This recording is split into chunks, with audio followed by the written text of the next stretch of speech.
कहानी माँ काली का न्याय और डाकू की भक्ति। प्रस्तावना। माँ काली को अक्सर दुष्टों का संहार करने वाली रणचंडी माना जाता है, लेकिन उनके हृदय में अपने बच्चों के लिए असीम करुणा है। ये कहानी एक ऐसे व्यक्ति की है जिसे समाज ने त्याग दिया था, लेकिन माँ ने उसे गले लगाया। भाग 1। समाज का तिरस्कार और डाकू। रतन। किसी समय बंगाल के घने जंगलों के पास एक गांव था। वहां रतन नाम का एक व्यक्ति रहता था। रतन का जन्म एक बहुत ही निर्धन परिवार में हुआ था। भूख और गरीबी के कारण उसने चोरी का रास्ता चुन लिया और देखते ही देखते वह इलाके का कुख्यात डाकू बन गया। लोग उसके नाम से कांपते थे, लेकिन रतन के मन में एक बात साफ थी, वो केवल अमीर और अत्याचारी जमींदारों को लूटता था और गरीबों की मदद करता था। फिर भी समाज की नजरों में वह एक पापी और अपराधी ही था। कोई भी उसे मंदिर में प्रवेश नहीं करने देता था। भाग 2। मंदिर के बाहर का स्थान। गांव के किनारे मां काली का एक प्राचीन सिद्धपीठ था। रतन हर रात चुपके से मंदिर की सीढ़ियों तक आता, बाहर की मिट्टी को माथे से लगाता और दूर से ही मां को प्रणाम करता। वह सोचता, मैं तो पापी हूँ, मां के गर्भगृह में जाकर उन्हें अपवित्र नहीं कर सकता। एक बार गांव में भीषण अकाल पड़ा। लोग दाने दाने को मोहताज हो गए। गांव के पाखंडी धनी लोगों ने मंदिर में एक बड़ा अनुष्ठान रखा ताकि वर्षा हो। रतन ने भी अपनी लूट की सारी कमाई मंदिर के बाहर चुपचाप रख दी ताकि उससे भंडारा हो सके।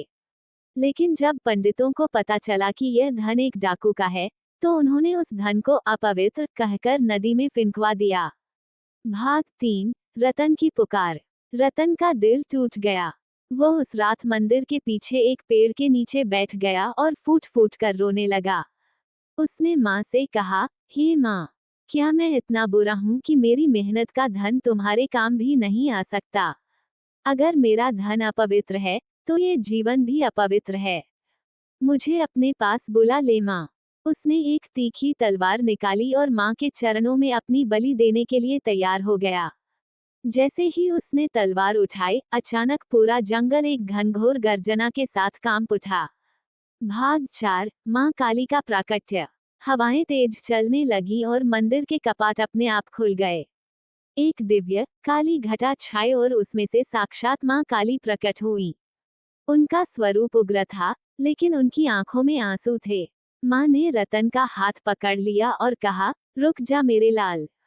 जो धन उन पाखंडियों ने नदी में फेंका, उसे मैंने स्वयं अपने हाथों से ग्रहण किया है। वे पंडित मंत्र पढ़ रहे थे, लेकिन उनका मन अहंकार से भरा था। तू रो रहा था और तेरा मन मुझसे जुड़ा था। माँ ने आगे कहा, समाज जिसे पापी कहता है, यदि उसका हृदय सच्चा है, तो वह मुझे सबसे प्रिय है। तेरे इसी भाव ने मुझे विवश कर दिया कि मैं यहाँ आऊं।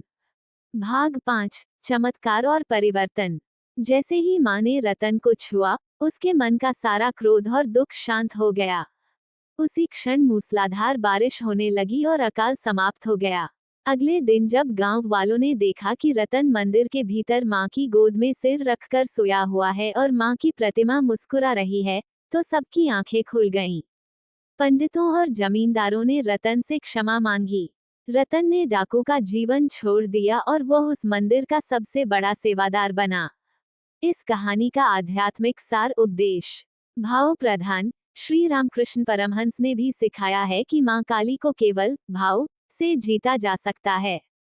बाहरी आडंबर और दिखावा माँ को स्वीकार्य नहीं है। समर्पण। जब हम अपनी कमियों के साथ खुद को माँ को सौंप देते हैं, तब माँ हमारा उद्धार करती हैं। न्याय। माँ काली कर्म देखती हैं, सामाजिक स्थिति नहीं।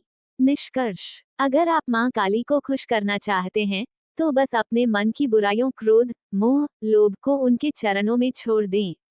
माँ काली को प्रसन्न करने के लिए आप विकिपीडिया पर माँ काली के स्वरूप के बारे में और अधिक पढ़ सकते हैं। माँ काली की कृपा पाने के लिए शनिवार या मंगलवार को गुड़हल का फूल चढ़ाना और ओम क्री काल्ये नमः का जाप करना अत्यंत लाभकारी माना जाता है।